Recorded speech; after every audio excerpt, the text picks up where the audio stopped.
Så fick jag hostla mig till ett ver ungkalt från Liljen Telebön och då var fru tala frukt sms 5 kronor om månaden. Jag gav en 100 kronor och säger här är 30 kronor till gummiband.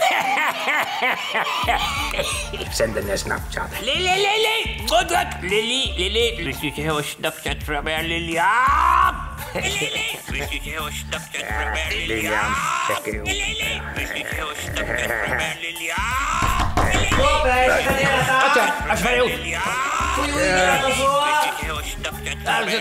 Jag hade det ut. Robert! Vad är det som är Liljan? Vad är Liljan? Det är blomster. Vad är Målsson? Robert! Vad är det för Liljan? Det är blomster.